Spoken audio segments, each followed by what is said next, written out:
బాగుంది గురుగారు. అలాగే శని జయంతి సందర్భంగా ఏ ఏ రాసుల వారి మీద ఈ శనీశ్వరుడి ప్రభావం ఉంటుంది?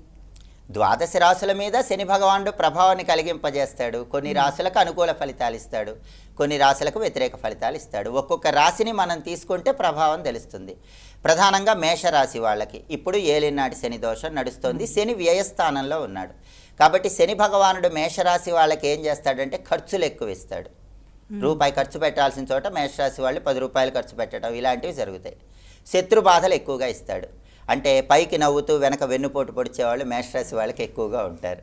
ఈ రహస్య శత్రు బాధలు, ఖర్చులు వీటి నుంచి బయటపడటానికి శనేశ్వర జయంతి సందర్భంగా మేషరాశి వాళ్ళు ఈ ప్రత్యేకమైన పూజలు చేసుకోవటం, దానాలు చేసుకోవటం చేయాలి. వృషభ రాశి వాళ్ళకైతే శని భగవానుడు విశేషంగా యోగిస్తాడు. ఎందుకంటే వృషభ రాశి వాళ్ళకి శని భగవానుడు లాభస్థానంలో 11వ స్థానంలో ఉన్నాడు. అంటే కష్టానికి తగిన ప్రతిఫలం ఖచ్చితంగా ఇస్తాడు. బ్రహ్మాండమైనటువంటి శుభ ఫలితాలను వృషభ రాశి వాళ్ళకి శనేశ్వరుడు కలిగింపజేస్తాడు. ఆ తర్వాత మిథున రాశి వాళ్ళకి 10వ స్థానంలో ఉన్నాడు. దీన్ని కంటక శని దోషం అంటారు. శనేశ్వర జయంతి సందర్భంగా శని ప్రభావం ఎక్కువగా ఉండటం వల్ల మిథున రాశి వాళ్ళ మీద కంటక శని ప్రభావం ఉంటుంది. అంటే వృత్తిలో శని భగవానుడు మిథున రాశి వాళ్ళకి ముళ్ళు గుచ్చినట్టు గుచ్చుతుంటాడు. అంటే ఉద్యోగం చేసుకుంటున్నా శని ముళ్ళు గుచ్చినట్టు చేస్తాడు, వ్యాపారం చేస్తున్నా ముళ్ళు గుచ్చినట్టు చేస్తాడు. అంటే చిన్న చిన్న ఇబ్బంది, పెద్ద ఇబ్బంది పెట్టడు. కానీ ఉద్యోగంలో కానీ వ్యాపారంలో కానీ కంటక శని దోషం మిథున రాశి వాళ్ళకు ఉంది. వృత్తిపరంగా ఇబ్బంది ఇస్తాడు. కర్కాటక రాశి వాళ్ళకి భాగ్యస్థానంలో శని ఉన్నాడు కాబట్టి వాళ్ళకేంటంటే రావాల్సిన అదృష్టం చేతి వరకు వచ్చి త్రుటిలో జారిపోయేలాగా చేస్తాడు. ఆ అదృష్టాన్ని పట్టుకోవాలంటే శని భగవానుడికి సంబంధించిన పూజలు శనేశ్వర జయంతి రోజు చేసుకోవాలి.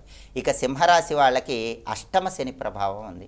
అష్టమ శని అంటే చాలా ఎక్కువగా ఇబ్బంది ఉంటుంది. ఆరోగ్య సమస్యలు కానీ, కుటుంబ సమస్యలు కానీ ఇలాంటివి ఎక్కువగా సింహరాశి వాళ్ళకి శని భగవానుడు కలిగింపజేస్తాడు. 100% కష్టపడితే 50% ఫలితం ఇస్తాడు. కాబట్టి సింహరాశి వాళ్ళు తప్పకుండా నువ్వులు దానం ఇచ్చుకోవాలి. శనేశ్వర జయంతి రోజు నువ్వులు దానం ఇచ్చుకున్నా, గోపూజ చేసినా, గోవుకు ప్రదక్షిణలు చేసినా చాలా వరకు అష్టమ శని దోషం నుంచి బయటపడచ్చు. కన్యారాశి వాళ్ళకి సప్తమ శని దోషం ఉంది. అంటే 7వ స్థానంలో శని సంచారం ఉంది కాబట్టి శనేశ్వర జయంతి సందర్భంగా జీవిత భాగస్వామితో చిన్న చిన్న విభేదాలు శని భగవానుడు కలిగింపజేస్తాడు.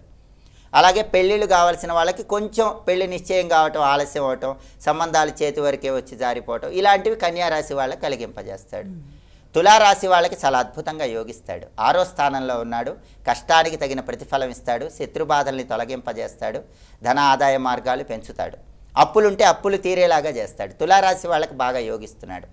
ఆ తర్వాత వృశ్చిక రాశి వాళ్ళకి పంచమ స్థానం 5వ స్థానంలో ఉన్నాడు కాబట్టి సంతానపరమైన సమస్యలు వృశ్చిక రాశి వాళ్ళకి కలిగింపజేస్తాడు. అంటే వృశ్చిక రాశి వాళ్ళు వాళ్ళ పిల్లలు చెప్పిన మాట వినట్లేదనో, మొండితనంగా ప్రవర్తిస్తున్నారనో, సంతానపరంగా ఏదో ఒక ఇబ్బంది శని భగవానుడి ప్రభావం వల్ల వృశ్చిక రాశి వాళ్ళకి ఉంటుంది. ధనుస్సు రాశి వాళ్ళకి 4వ స్థానంలో ఉన్నాడు. అర్ధాష్టమ శని దోషం అంటారు. ఆఫీసులో ఎక్కువ కష్టపడితే ప్రమోషన్ ఇవ్వకపోవటం, ఆ క్రెడిట్ వేరే వాళ్ళకి వెళ్ళిపోవటం ఇలాంటివన్నీ అర్ధాష్టమ శని దోషం వల్ల ధనుసు రాశి వాళ్ళకు ఉంటాయి. ఆరోగ్య సమస్యలు కూడా నడువు నొప్పి, వెన్ను నొప్పి ఇలాంటివి శని భగవానుడు కలిగింపజేస్తాడు. అందుకే దానం ఇచ్చుకోవటం, పూజ చేయటం ఇలాంటివి చేసుకోవాలి. మకర రాశి వాళ్ళకి 3వ స్థానంలో ఉన్నాడు కాబట్టి శనేశ్వర జయంతి ప్రభావం ఎక్కువ ఉంటుంది కాబట్టి ఆత్మవిశ్వాసం బాగా పెరుగుతుంది. మకర రాశి వాళ్ళు కొండనైనా ఢీ కొట్టగల ఆత్మవిశ్వాసంతో ముందుకు వెళ్ళిపోతారు. మనోధైర్యం విపరీతంగా పెరుగుతుంది. 3వ స్థానంలో మకర రాశి వాళ్ళకి శని బ్రహ్మాండంగా యోగిస్తున్నాడు. కుంభరాశి వాళ్ళకి 2వ స్థానంలో ఉన్నాడు కాబట్టి ఎదుటి వాళ్ళతో మాట్లాడేటప్పుడు జాగ్రత్తగా మాట్లాడాలి. లేకపోతే మాటల వల్ల వాళ్ళతో గొడవలు అవుతూ ఉంటే డబ్బు ఖర్చు కూడా ఉంటుంది. కుటుంబంలో వ్యక్తులతో జాగ్రత్తగా మాట్లాడాలి, లేకపోతే ఇబ్బంది ఇస్తాడు.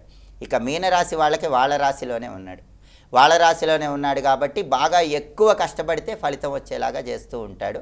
అంటే శ్రమకు తగిన ఫలితం రాకుండా కొంచెం కష్టం ఎక్కువ పడేలాగా చేస్తాడు. ఆరోగ్య సమస్యలు కూడా నడువు నొప్పి, వెన్ను నొప్పి ఇలాంటివి కూడా ఇస్తూ ఉంటాడు.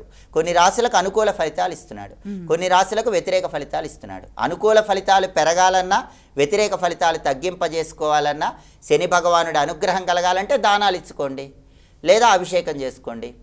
శని సంబంధమైన అధిష్టాన దేవతల దర్శనం చేసుకోండి. ఏవి చేసుకున్నా కూడా వ్యతిరేక ఫలితాలు తగ్గిపోతాయి, అనుకూల ఫలితాలు పెంచుకోవచ్చు.